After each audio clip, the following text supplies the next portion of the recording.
Pemirsa, dalam sebulan terakhir kasus cacar monyet terus bertambah. Lalu bagaimana menekan penyebarannya?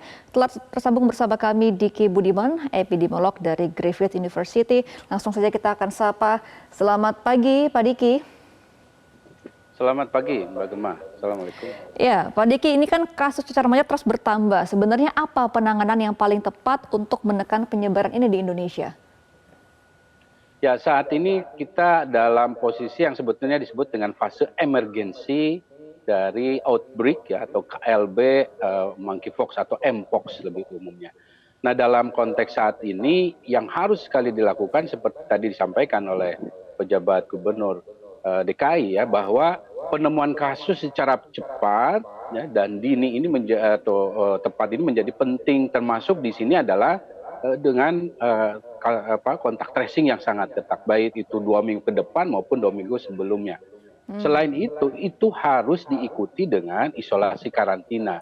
Nah, ini yang saya harus sampaikan, ini tidak boleh hanya berfokus di Jakarta, tapi kota-kota besar lain, terutama yang memang sudah memiliki kelompok berisiko tinggi, seperti gay, biseksual, ya, transgender.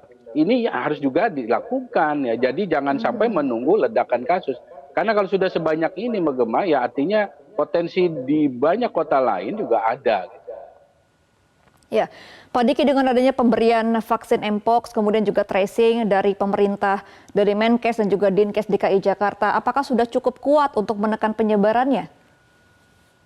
Ya, sayangnya secara global saat ini sebetulnya yang clade atau kalau dalam konteks COVID varian yang sedang menyebar di dunia ini sebetulnya bukan hanya 2B yang saat ini ada di kelompok MSM ini ya, atau gay dan biseksual lainnya, ini bukan hanya itu, tapi ada clade lain yaitu A2, A3 yang saat ini bahkan cenderung agak lebih sulit dideteksi. Artinya kalau bicara bahwa kita bisa mengatasi di kelompok MSM ini, ya sebetulnya tidak juga berhenti atau menyelesaikan secara langsung otomatis kasus monkeypox, karena ternyata ada sebaran lain. Jadi tapi ini pun tidak mudah ya, karena cakupan vaksin sebetulnya yang harus dicapai kalau secara teoritis dengan angka reproduksi yang saat ini 1,2 atau yang ketika tingginya di 2 komaan, itu setidaknya target vaksinasi harus ada 22% dari kelompok berisiko. Yang kalau saya hitung kasar itu hampir sekitar 200 ribuan kalau di Indonesia. Nah, ini pertanyaan berikutnya, cukup tidak vaksin kita? Ini untuk menekan dan membangun ya herd immunity ya dalam konteks ini, kekebalan populasi di kelompok berisiko. Nah, ini yang saya kira nanti harus ditanyakan juga seberapa cukup vaksin kita untuk melakukan itu. Nah, apakah vaksinnya ini juga sudah harus diperbanyak, Pak Diki, untuk seluruh masyarakat, tidak hanya yang berisiko saja, karena kan ini sudah banyak sekali penyebaran dan juga sudah semakin cepat penyebarannya. Lalu seperti apa?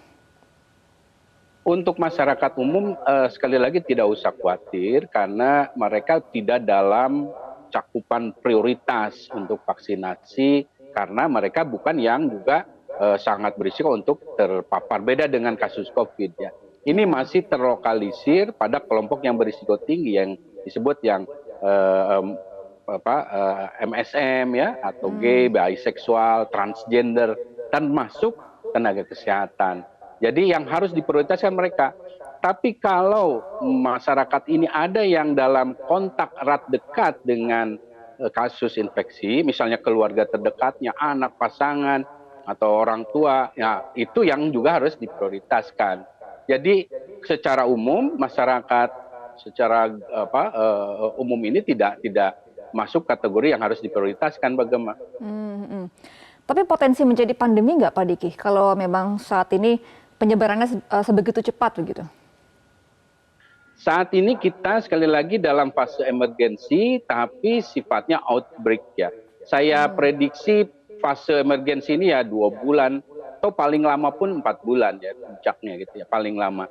Tapi kalau ke arah pandemi sangat kecil kemungkinan, karena kita tahu kalau bicara pandemi ya dia harus penyakit yang cukup baru, artinya belum ada imunitas di manusia. Sedangkan kalau monkeypox, sebagian dari kita sudah divaksinasi, smallpox ya, sebagian sudah juga sekarang divaksinasi. Jadi artinya kecil. Kedua juga sudah ada kita tahu bahwa kalau bicara pandemi ya penyakitnya harus yang umumnya menular melalui udara. Kalau dalam konteks monkeypox ini walaupun ada yang lewat droplet ya percikan ketika berbicara misalnya, tapi kecil kemungkinan untuk menginfeksi dalam konteks udara dan dia juga tidak seefektif. Ingat ini aslinya adalah zoonosis, jadi penyakit yang ditularkan dari hewan ke manusia. Walaupun ini saat ini sudah banyak kasus infeksi antar manusia, tapi belum cukup efektif ya. Jadi sekali lagi masih sangat jauh potensi ke arah pandemi. Oleh karena itu upaya mitigasi, pencegahan ya dan termasuk deteksi ini menjadi sangat penting supaya kita potensi ke arah epidemi atau bahkan endemik tidak terjadi gitu. Nah, kalau untuk sosialisasi dari pemerintah kepada masyarakat Indonesia, apakah sudah cukup nih Pak Diki? Masyarakat ini lebih aware dengan penyakit monkeypox ini? Ya, saat ini di era yang bersamaan, hampir relatif dekat banyak bermunculan penyakit menular, masalah-masalah kesehatan masyarakat, tentunya perlu ada program atau disebut dengan strategi komunikasi risiko yang efektif, konsisten, melibatkan banyak stakeholder, termasuk dalam hal ini ya LSM atau NGO yang memang menjangkau kelompok-kelompok MSM, transgender dan lain sebagainya ini. Nah ini yang masih belum cukup memadai ya, walaupun sudah ada upaya itu.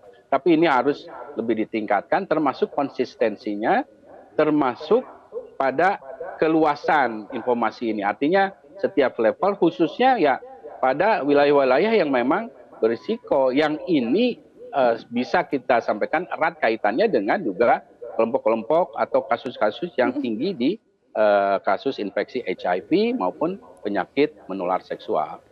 Oke, baik. Pak Diki, singkat saja untuk penindakan terhadap masyarakat yang masih memelihara primata seperti apa, Pak Diki? Saat ini pada kasus-kasus yang orang yang memelihara hewan-hewan ya termasuk primata sebaiknya minimalisir kontak-kontak, termasuk hewan domestik ya, anjing, kucing dan lain sebagainya. Ini untuk memperkecil potensi ada penularan infeksi dari hewan ke manusia atau dari manusia ke hewan. Apalagi kalau dia dalam status harus menjalani karantina isolasi. Ya dia nggak boleh, bukan hanya nggak boleh kontak dengan manusia, tapi juga jangan kontak dengan hewan setidaknya dalam 2-4 minggu, ditandai dengan sampai si kelainan di kulitnya itu kembali utuh seperti semula, kulit semula. Oke, berarti harus lebih aware dan juga menjaga kesehatan serta menjaga kontak dengan hewan-hewan termasuk hewan domestik ya. Terima kasih Pak Diki Budiman selaku epidemiolog dari Griffith University. Selamat kembali beraktivitas Pak Diki. Jelajahi cara baru mendapatkan informasi. Download Metro TV Extend sekarang.